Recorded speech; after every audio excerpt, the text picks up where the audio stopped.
everyone and welcome to the 14th video of 10 में 10 series. आज हम लोग एक नया चैप्टर स्टार्ट करेंगे, sequences and progressions. Again very important chapter for CA foundation. 4 सवाल इससे आते ही आते हैं और बहुत मुश्किल चैप्टर नहीं, आसान सा चैप्टर है। एपी जीपी दो तरीके की series. So let's get started with 10 questions on sequences and series.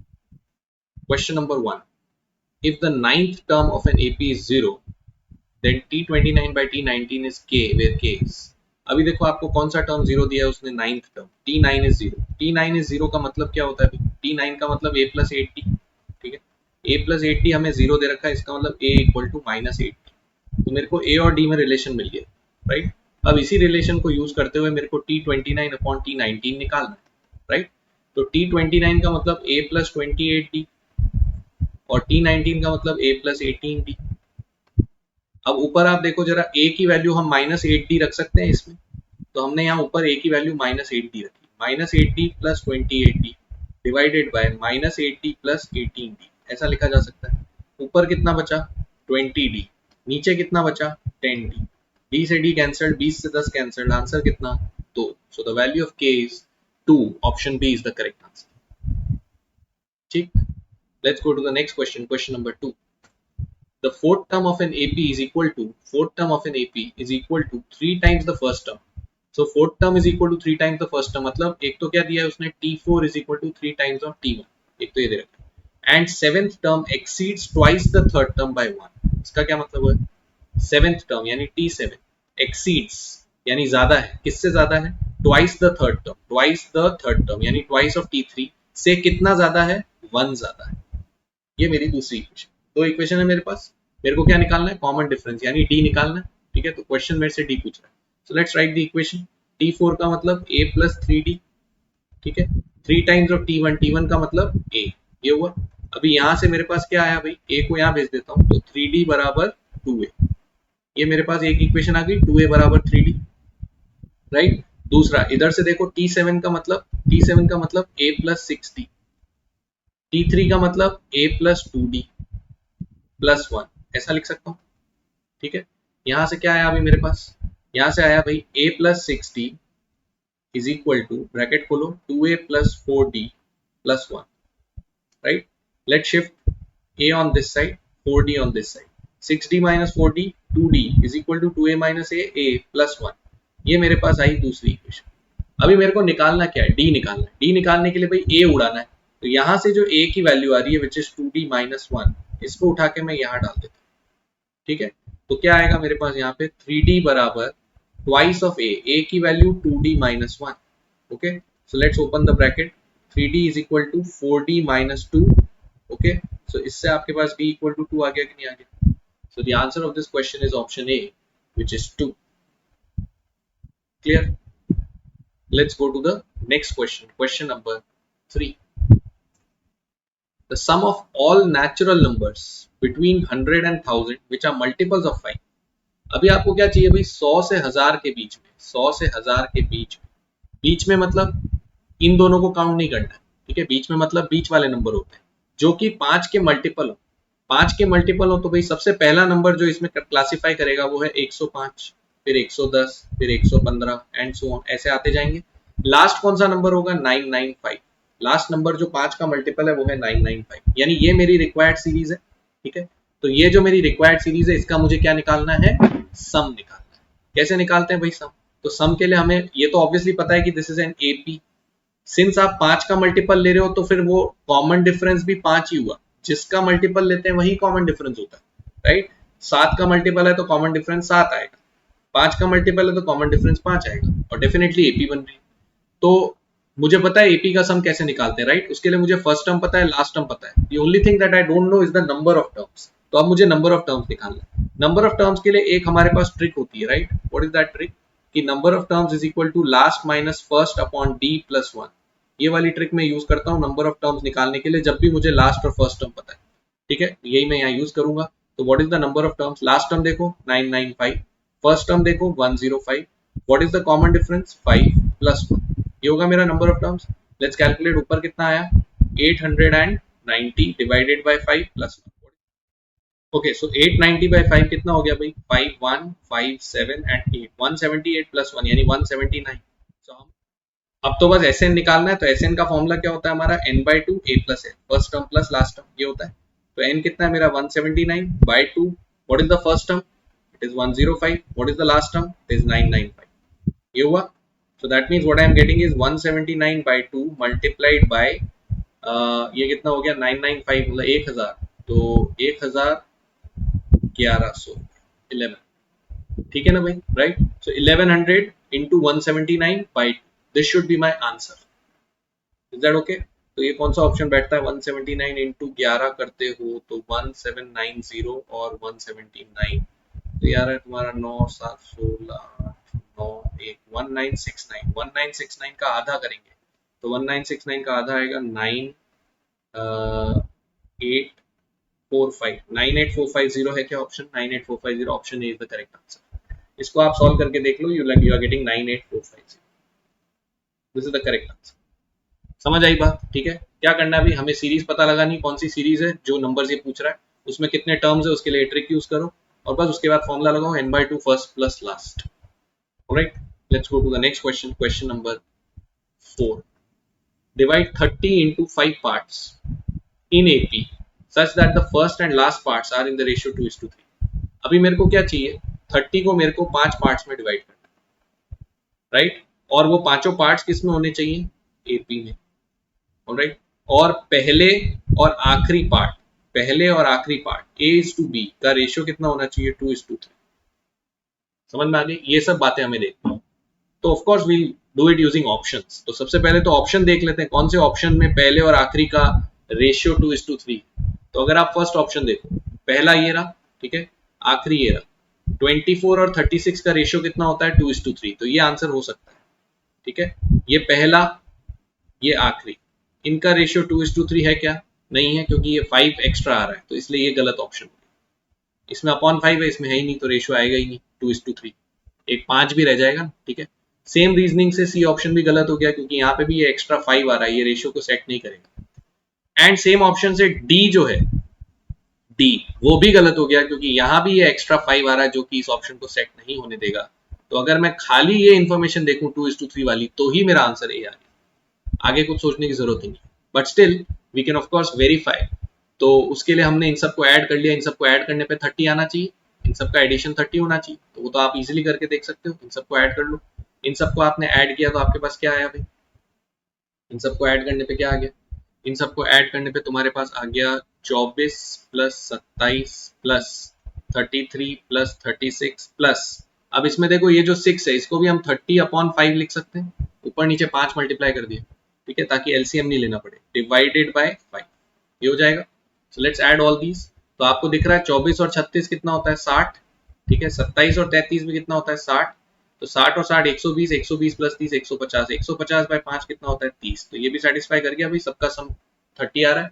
Plus you can see that all of them are in AP, क्योंकि सब में आप देखो 24/5, फिर अगला है 27/5, फिर अगला है 30/5, फिर अगला है 33/5 और लास्ट है 36/5। You can clearly see that they are all in AP, इन सब में 3/5 का गैप, so they are in AP, so option A is the correct answer. खैर ये सब सिर्फ चेकिंग के लिए है, मुझे ऑलरेडी पता पड़ चुका है दैट ऑप्शन ए आंसर है, सिर्फ इस कंडीशन से कि पहले और आखिरी का रेशियो क्या होना चाहिए 2:3।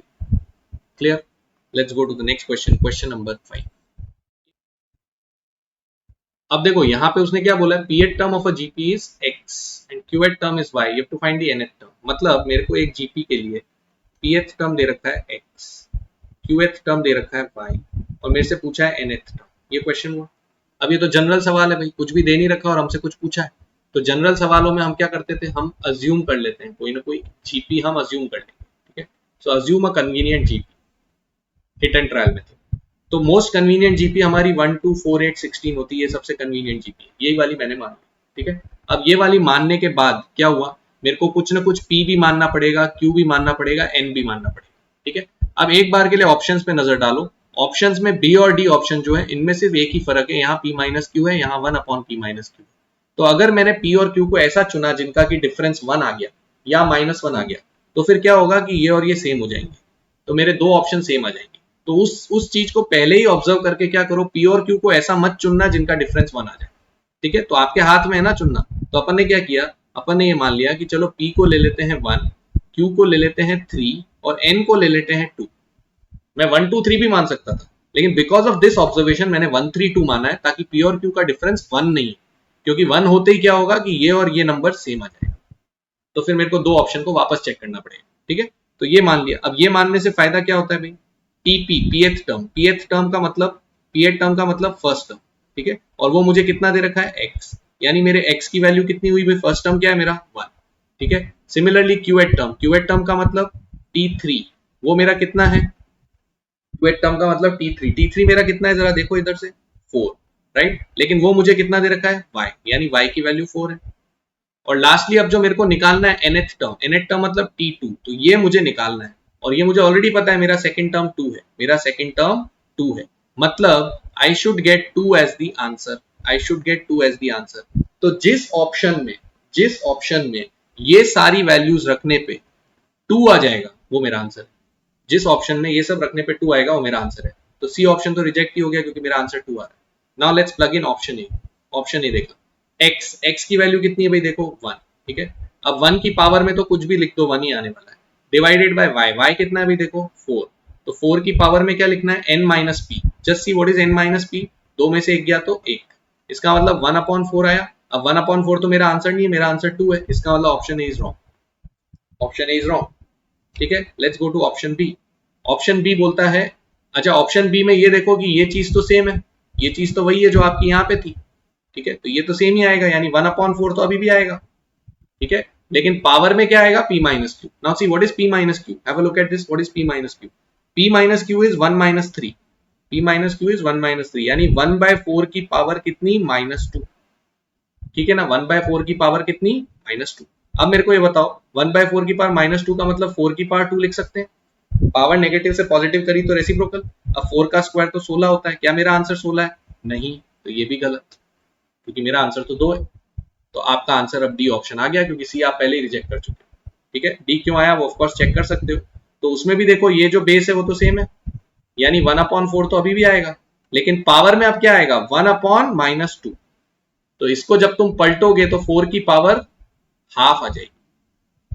बनाया माइनस उड़ाने के लिए, इसको उल्टा किया, इसको उल्टा किया, इसको उल्टा किया, लेकिन पावर में हाफ रह गया। 4 की पावर हाफ यानी square root of 4, power half का मतलब रूट होता है और स्क्वायर रूट ऑफ 4 2 होता है, तो 2 से 2 मैच हो गया। So the answer is option D. D check करने की जरूरत ही नहीं, बिकॉज एबीसी रिजेक्ट हो चुके, so answer is option D. Clear. तो ऐसे जनरल सवाल में मान के कर लेना इजी है। Next question number 6। अभी बोल रहा है find the sum of the series. अभी सम ऑफ द सीरीज में क्या है भाई, 2 7 12, तो इनका डिफरेंस कितना है, 5, इनका डिफरेंस भी कितना है, 5, यानी ये सीरीज एपी है, ठीक है। तो ये तो हमें दिख गया कि एपी है। अच्छा एपी में हमें क्या दे रखा है भाई, एपी में हमें क्या दे रखा है, लास्ट टर्म दे रखा है और फर्स्ट टर्म भी दे रखा है, ठीक है। तो जब हमें लास्ट और फर्स्ट और कॉमन डिफरेंस पता है तो नंबर ऑफ टर्म्स निकाल सकते हैं। तो सबसे पहले अभी जो पीछे हिंट ट्रिक बताई थी वही लगाएंगे, last minus first upon D plus 1, alright. So let's apply, last है 297, फर्स्ट है 2, डिवाइडेड बाय डी कितना आया, 5 प्लस 1, ठीक है। तो ये आया तुम्हारा 295 upon 5 plus 1। What is 295 upon 5, it is 5 5 25 and 5 9 59 plus 1 यानी 60 टर्म्स, यानी इस सीरीज में मेरे पास 60 टर्म्स। तो अब तो मुझे Sn निकालना है, दैट्स इट। तो Sn मुझे पता है होता है n/2 फर्स्ट प्लस लास्ट, क्योंकि मुझे लास्ट टर्म पता है तो I will apply this formula. अब n मुझे मिल चुका है 60, तो 60/2 इंटू फर्स्ट प्लस लास्ट यानी 2 प्लस 297, ठीक है। तो ये आया मेरा 60/2 इंटू 299, ये आ गया, ठीक है। तो ये 2 से इसको काट देते हैं 30, 299 इंटू 30 आंसर है मेरा। 299 इंटू 3 कितना होता है, 299 इंटू 3 900 में से 3 घटा दो तो 897, से 8970 आंसर आया क्या तुम्हारा, देखो 8970, option A is the correct answer, 8970। Clear है, बस n निकाला, उसके बाद तो सम का फॉर्मूला लगा। Next question number 7। The first, second and seventh terms of an AP are in GP and common difference is 2। अभी क्या बोल रहा है भाई कि एक AP है, ठीक है। इस AP का आपको फर्स्ट टर्म उठाना है, सेकंड टर्म उठाना है और सेवेंथ टर्म उठाना है, ठीक है। और ये तीनों टर्म्स किस में है, GP में। और इस AP का कॉमन डिफरेंस कितना दे रखा है, 2। ठीक है, हमें बताना है what is the second term of the AP, इस एपी का सेकंड टर्म क्या है, हमें ये निकालना। क्लियर है क्वेश्चन? ठीक है, तो अब क्या करेंगे भाई, लेट्स सी। तो सबसे पहली बात, एपी का कॉमन डिफरेंस मेरे को 2 दे रखा है। ठीक है, तो एपी का अगर कॉमन डिफरेंस 2 है, let the first term be A, तो इसको मैं क्या लिख सकता हूँ, ए, इसको मैं क्या लिख सकता हूँ, ए प्लस बी, और इसको मैं क्या लिख सकता हूँ, ए प्लस 6d। ठीक है, अभी ए को तो ए छोड़ दें, डी की वैल्यू हमें पता है 2, तो इसको हम ए प्लस 2 लिख सकते हैं, इसको हम ए प्लस 12 लिख सकते हैं। ये तीनों किस में दे रखे हैं हमें, जीपी में। क्लियर? अब आपको पता है कि अगर 3 नंबर जीपी में होते हैं, अभी एक और ट्रिक यूज करने वाले हैं, अगर 3 नंबर जीपी में होते हैं, एबीसी अगर जीपी में है, तो मैं बोलता हूं कि बीच वाले का स्क्वायर हमेशा फर्स्ट इंटू थर्ड होगा, बीच वाले का स्क्वायर हमेशा फर्स्ट इंटू थर्ड होगा। तो अभी यहाँ पे आपका बीच वाला कौन है, ए प्लस 2, ए प्लस 2 का जो स्क्वायर होगा वो फर्स्ट इंटू थर्ड होगा, यानी ए इंटू ए प्लस 12, तभी ये जीपी में होंगे। Let's open the bracket, bracket open किया तो A square plus 4 A plus B whole square, A square plus B square plus 2ab, ठीक है, is equal to A square plus 12b। ये करा, ए स्क्वायर से ए स्क्वायर कैंसिल, राइट। अभी आपके पास क्या आ गया, इस 4a को यहाँ भेज देते हैं, तो 12a minus 4a 8a, 8a बराबर कितना 4, राइट। तो a बराबर कितना हाफ, तो मेरे को a की वैल्यू मिल चुकी है, d की वैल्यू मेरे पास पहले से थी, a मुझे मिल चुका है। अब उसने मेरे से कौन सा टर्म मांगा, ap का सेकंड। तो अभी बताओ भाई सेकंड टर्म क्या होता है ap का, a plus d। So the answer of this question should be half plus 2, which is 5/2. So 5/2 is the correct answer, which is option A. 5/2 becomes the correct answer. Clear? Let's go to the next question, question number 8. Find the ninth term of the series. अभी आपको इस series का कौन सा term चाहिए, ninth, यानी T9 निकालना है। ठीक है, अब सीरीज जो है वो रूट में दे रखी है, कोई बात नहीं, पहला टर्म √2, दूसरा टर्म 5√2, तीसरा टर्म 9√2, ठीक है, एंड सो ऑन, ऐसे चलना है मेरे को 9th टर्म तक। तो बड़ा सिंपल है, एक बार के लिए क्या करो, इस √2 को आप भूल जाओ, क्योंकि ये √2 तो सभी में आ रहा है ना, तो एक बार इसको भूल जाते हैं। तो यहाँ क्या बचा, यहाँ बचा 1, यहाँ बचा 5, यहाँ बचा 9, एंड सो ऑन। तो बेसिकली मेरी एपी ये वाली सीरीज हुई, ये मेरी एपी है, और जो भी मेरा आंसर आएगा उसको मैं √2 से मल्टीप्लाई कर दूंगा। ठीक है, तो इस एपी का मेरे को 9th टर्म चाहिए। तो अभी बताओ भाई 9th टर्म क्या होता है एपी का, a प्लस 8d। ठीक है, what is d for this series, साफ दिख रहा है, difference is 4, right? What is the first term of this series, 1. So let's apply this formula, we'll get 1 plus 8 into 4, isn't it? So 1 plus 32, which is 33. इसका मतलब जो 9th term इस series का आएगा वो 33 आएगा। तो भाई जो 9th टर्म इस सीरीज का आएगा वो 33 √2 आएगा कि नहीं आएगा, क्योंकि √2 हर बार मल्टीप्लाई करना है। So the answer of this question should be 33 √2, which is option C. ठीक, let's go to the next question, question number 9. Find two numbers whose arithmetic mean is 10 and geometric mean is 8. अभी मेरे को उसने बोला है कि arithmetic mean तो 10 होना चाहिए और geometric mean 8 होना चाहिए। ठीक है, मुझे पता है arithmetic mean तो एवरेज होता है। ठीक है, तो दो नंबर्स का एवरेज क्या होता है भाई, a प्लस b/2, वो तो 10 होना चाहिए। और दो नंबर्स का ज्योमेट्रिक मीन क्या होता है, √ab, उनके प्रोडक्ट का स्क्वायर, वो 8 होना चाहिए। प्रोडक्ट का स्क्वायर रूट कहलाता है ज्योमेट्रिक मीन और सिंपल एवरेज कहलाता है अरिथमेटिक। ठीक है, तो आपको क्या करना है, ऑप्शन से चेक करना है।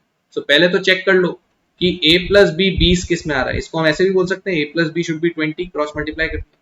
ठीक है, और इसको हम अगर स्क्वायर कर दें, इस इक्वेशन को हम स्क्वायर कर दें रूट हटाने के लिए, तो a b बराबर 64 हो गया। यानी हमें दो ऐसे नंबर चाहिए जिनका सम तो 20 हो और जिनका प्रोडक्ट 64 हो। सम 20 हो, प्रोडक्ट 64 हो, कौन सा option, sum 20 product 64, option B is the correct answer, because यही एक ऑप्शन है जिसका सम भी 20 है और प्रोडक्ट 64 है। So the correct answer is option B. Next question number 10, the last question, the value of k for which the term 7k plus 3 4k minus 5 2k plus 10 are in AP। अभी मैंने क्या बताया भाई, अभी पीछे एक GP की trick बताई थी, अब एपी की ट्रिक है कि अगर आपको ऐसा दे रखा है एबीसी आर इन एपी, तीन नंबर अगर एपी में है, तो आपको पता है कि बीच वाले का डबल, बीच वाले का डबल हमेशा फर्स्ट प्लस थर्ड होगा। व्हाट इज द ट्रिक, बीच वाले का डबल हमेशा फर्स्ट प्लस थर्ड होगा। This is what we are going to use here. तो अगर मुझे ये बोला उसने कि 7k plus 3 4k minus 5 और 2k plus 10 एपी में है, अगर उसने ऐसा बोल दिया, तो मुझे पता है कि बीच वाले का डबल, ये बीच वाला है, इसका मैं डबल करूंगा, ट्वाइस ऑफ 4k minus 5 क्या होना चाहिए, फर्स्ट प्लस थर्ड, यानी 7k plus 3 plus 2k plus 10, ये होना चाहिए। ठीक है. Now let's open the bracket. So we'll get 8k minus 10 is equal to 7k plus 2k. 7k plus 2k is 9k plus 3 plus 10 is 13. So what I get? ठीक है. 8k को वहां भेजा, 13 को यहाँ भेजा, तो उधर बचा 9k माइनस 8k और इधर बचा माइनस 10 माइनस 13. तो यहाँ से मेरे को k कितना मिला? Minus 23. So answer of this question is minus 23. Option B is the correct answer. Minus 23. Clear? So these were 10 questions from sequences and progressions. Next video में again we are going to see 10 more questions from this topic. I hope आज जो भी tricks बताई वो तुमने note कर लियो और उनको याद कर लिया. See you in the next video. Till then, keep learning. Bye.